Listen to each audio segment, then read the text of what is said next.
Henri Bergson nació en Auteuil en 1859. Llegó a la convicción de que las ciencias físicas presentaban una imagen deformada de la realidad y se dio a la tarea de reformular nociones como las de tiempo, materia, evolución y vida, entre otros. Enseñó que Dios se manifiesta en la corriente vital que atraviesa la materia en el proceso de creación continua que hace del universo, de algún modo, un ser viviente.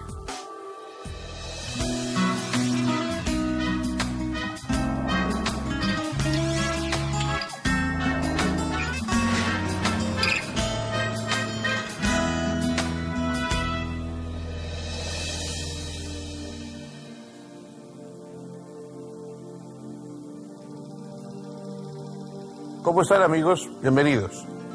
Hoy vamos a hablar de Henri Bergson.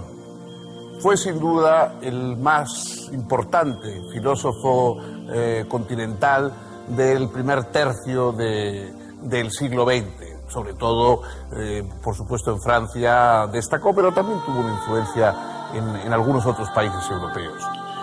Bergson es un gran escritor. Hay filósofos que se las arreglan como pueden para transmitir sus ideas y que a veces, quizá, aunque tengan grandes ideas, por torpeza expresiva, las ideas pues parecen más oscuras o más confusas o menos convincentes de lo que son. Bergson es todo lo contrario. Bergson era un muy buen escritor, un gran escritor, obtuvo el Premio Nobel de Literatura y realmente sus libros se leen con agrado, a pesar de que son abstrusos y de que son en ocasiones oscuros, porque el tema de lo que habla no es fácil y porque la propia idea filosófica que tiene tampoco es transparente. Bergson se plantea como cuestión esencial el decir, hay un contraste entre la inteligencia con la que tratamos de comprender el mundo y los datos de nuestra conciencia, lo que se nos revela del mundo mismo. La inteligencia actúa por esquemas, actúa, digamos, parando la realidad, tomando un fragmento de realidad y estudiándolo, separándolo del resto. Mientras que para nosotros la realidad es un continuo, es algo que funciona, digamos, todo seguido y sin esas especies de rupturas que introduce el proceso intelectual. Piensen ustedes, como ejemplo, en el cinematógrafo, ¿no? El cinematógrafo funciona a base de fotogramas, de unos fotogramas inmóviles en sí mismos, quietos en sí mismos, que van sucediéndose y se sucede en un ritmo que nosotros lo vemos todo como continuo. Bergson piensa que la inteligencia actúa así, buscando los fotogramas, digamos, de la realidad, pero la realidad no existe, la realidad no es una película, no funciona así, la realidad es verdaderamente un continuo. Entonces, la inteligencia puede ser útil, pero de una manera restringida. La inteligencia, para la ciencia, para el conocimiento práctico, puede ser útil de manera restringida. El verdadero conocimiento de la continuidad de la vida nos tiene que venir por la intuición. La intuición filosófica es lo que nos pone en contacto con la fluidez, con el caudal permanente de la vida, en vez de tratar de fragmentarlo. Este es el comienzo del método filosófico que desarrolló Bergson. Vamos a verlo en los próximos minutos.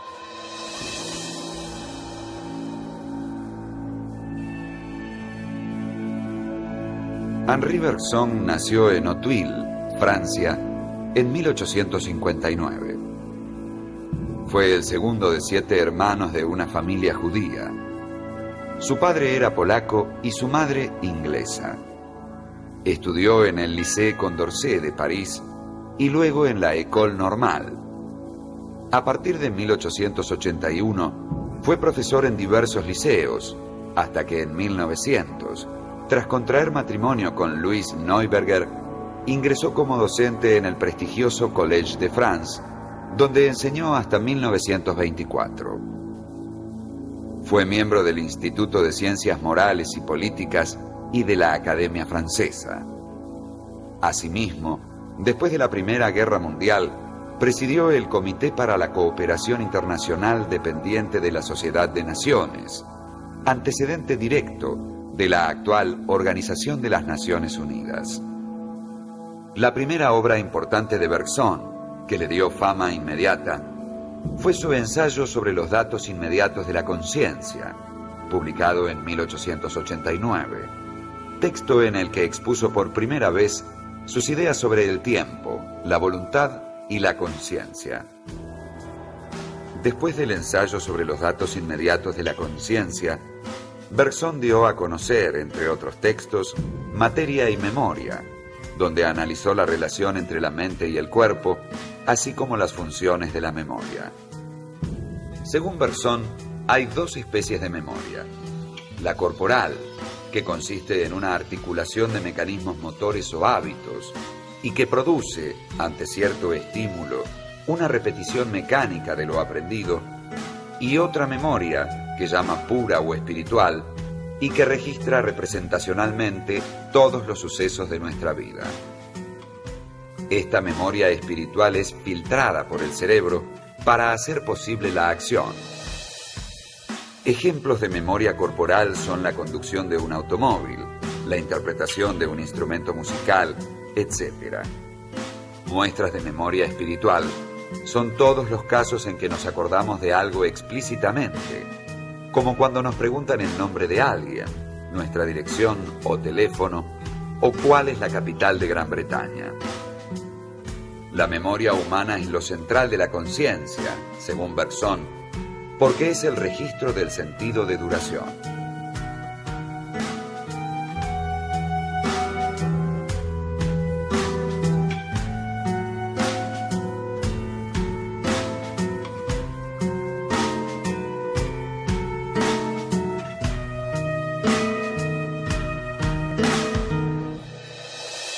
Hay una pregunta que se hace Bergson y que quizá incluso personas no filosóficas se han hecho en ocasiones. La pregunta sobre el tiempo. Si el tiempo es infinito, si viene desde lo infinito y va hacia lo infinito, ¿por qué todas las cosas no han sucedido ya? ¿Por qué las cosas van sucediendo de forma sucesiva? Si el tiempo que ha transcurrido es infinito, ¿por qué no ha sucedido todo ya? Aquí entonces introduce Bergson la idea de duración. El tiempo es lo que sirve para que las cosas no se superpongan unas a otras. Es algo así como lo que permite el transcurso de las cosas, lo que distingue, digamos, entre las cosas. Y la conciencia es el sentido de esa duración. La duración del mundo es lo que primero captamos con nuestra conciencia. Si nos quitan, digamos, el sentido de la duración, prácticamente la conciencia desaparece. ¿Y en cómo se registra esa duración? En forma de memoria. La memoria humana es lo central de la conciencia porque es el registro de la duración, del sentido de duración. La idea de proceso, de evolución, es central en todo el pensamiento de Bergson. Su obra más conocida, La evolución creadora, trata precisamente de cómo el tiempo va haciendo que desde un núcleo central, mítico en los orígenes que ni siquiera podemos imaginar, el tiempo ha ido diversificando, evolucionando y sacando creadoramente diversidad de cosas que aparentemente se separan, que luego confluyen. Entonces él estudia con la biología de la época los elementos distintos y parecidos de esa evolución. ¿Qué mueve esa evolución? Lo llama Bergson elan vital. El elan vital, el impulso vital. No, la evolución no es un proceso mecánico, no es un proceso ciego, sino que, digamos, va de dentro a fuera. Es algo que tiene una especie de fuerza interior que hace que se vayan desarrollando las cosas. No es un proceso simplemente de tropezones y de empujones de unas cosas con otras, sino que es un proceso que busca esa diversificación, esa extensión, esa creación. Esta idea profundamente penetrada por el tiempo es el tono característico de la filosofía de Bergson, en la que se mezcla la ciencia, la biología, la teoría de la evolución, etcétera, con un sentimiento intuitivo y casi místico del impulso que se abre paso a través de los siglos.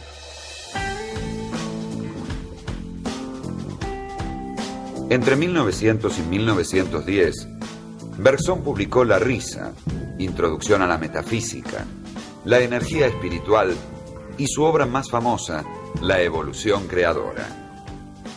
En esta última indaga cómo el tiempo va haciendo que de un núcleo central mítico en los orígenes, que ni siquiera podemos imaginar, se ha ido diversificando, evolucionando y sacando creadoramente cosas que en apariencia se separan y luego confluyen.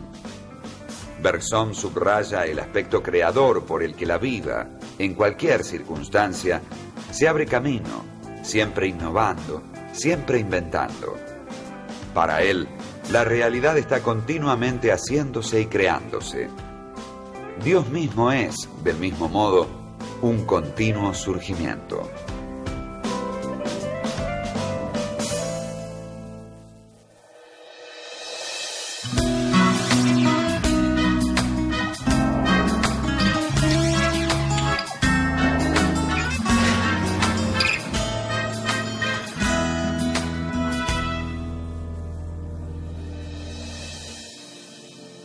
Al final de su vida, una de las últimas, o quizá la última obra importante de Bergson, trató sobre el tema de la moral y la religión. Dejó a un lado la teoría del conocimiento, la teoría de la evolución, y se centró en la cuestión de la moral y la religión, es decir, de los valores que rigen la convivencia humana. Y él dice que la moral y la religión tienen dos fuentes, provienen de dos fuentes. Por un lado, la sociedad cerrada.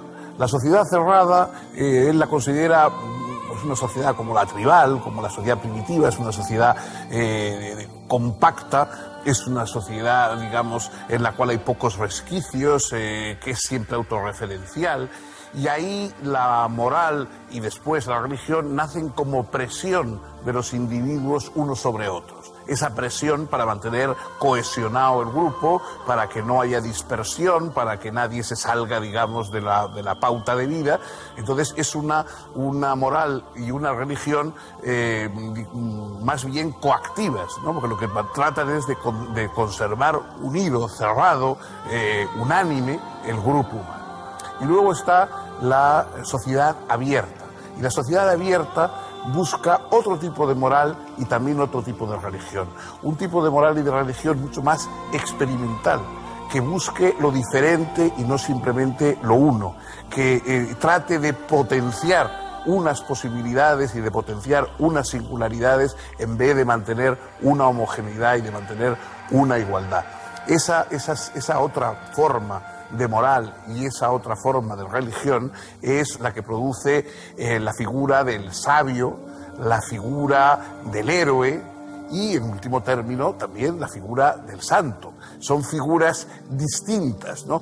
Lo uno es lo que mantiene la indistinción del colectivo, que es necesaria, de cuya necesidad no duda Bergson, pero también hay la otra faceta, la faceta que cuando la sociedad se ha hecho, digamos, más segura de sí misma y no está tan preocupada de su cohesión, busca la potenciación de esas figuras del sabio, del héroe, del santo, y en último término dice él algo así, no como que hagamos un dios, pero que en cierta forma vayamos a la construcción de dioses, de algo que esté más allá de lo meramente humano y que sirva de referencia y de ideal a la colectividad.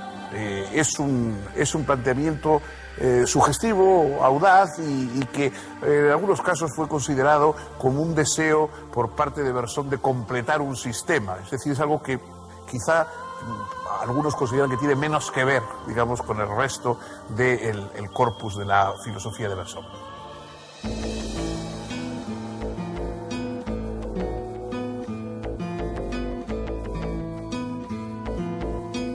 En todos sus trabajos, Bergson afirmó que la filosofía ha de basarse en la intuición y no en la inteligencia analítica, y que el esfuerzo del filósofo debe centrarse en conseguir claridad en su intuición, la cual, originariamente, es más bien oscura.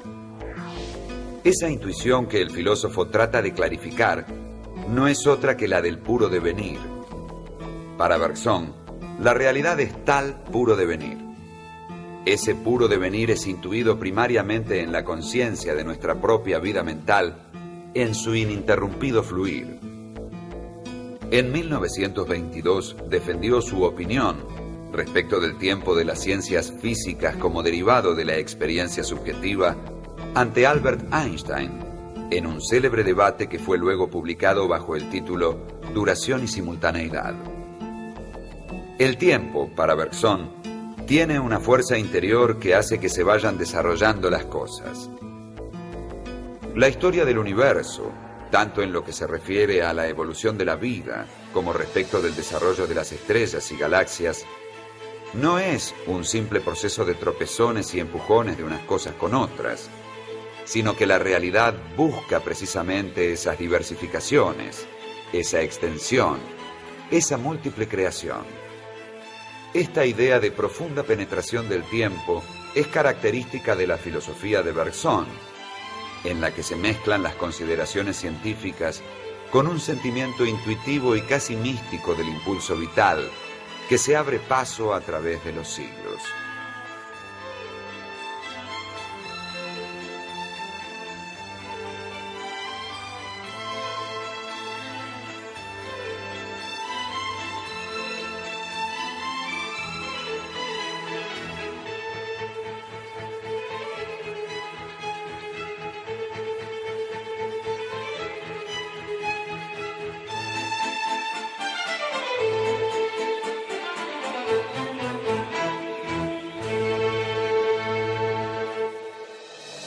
Henri Bergson no es de los filósofos más recordados en nuestros días. Fue muy importante en su momento, como ya he dicho, fue una figura muy destacada, pero aportó cosas que han quedado ahí, que los filósofos, sobre las que los expertos y los teóricos de la filosofía vuelven, pero quizá ha tenido menos impacto en la gente y menos posteridad, a pesar de que alguien tan destacado en la modernidad como Gilles Deleuze le dedicó un estudio y hizo una antología de sus textos, etc. Aparte de sus ideas, que en el fondo están muy ligadas a lo que hoy más nos interesa, porque hoy vivimos con la psicología evolutiva, etcétera, un auge, digamos, de la teoría de la evolución, naturalmente de la de Darwin, pero el concepto mismo de evolución, de tiempo, la relación tiempo y cultura, etcétera, que son cuestiones que le interesan a Bergson, hoy están muy de moda.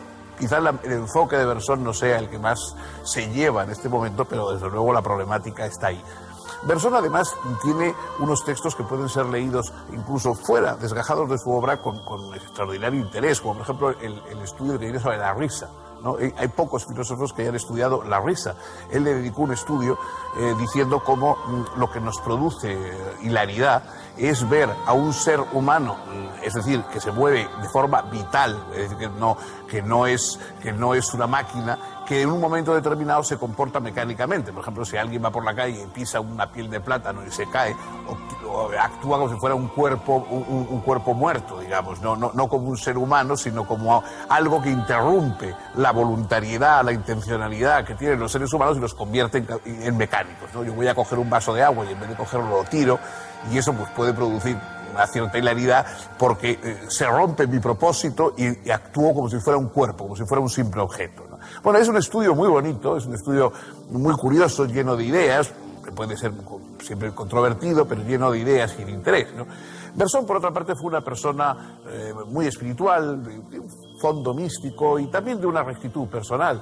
A lo largo de toda su vida él también evolucionó y se fue acercando cada vez más a las posiciones del catolicismo. De hecho, él era judío y había nacido en el judaísmo, pero él estaba ya próximo a convertirse públicamente, pues, como una persona de su importancia, al catolicismo. Pero entonces empezó en Alemania la persecución de los judíos, que se prolongó en la Guerra Mundial, y entonces Bergson renunció. Dijo que no era el momento de abandonar el judaísmo cuando estaba siendo perseguido. En fin, yo creo que es una muestra de honradez personal de alguien que fue realmente muy importante en su época, aunque hoy haya quedado un poco opacado por el paso de los años. Bien, pues hasta aquí hemos llegado hoy. El próximo día, con su compañía, vamos a intentar acercarnos a otro pensador y a otro enfoque de la cadena de los filósofos.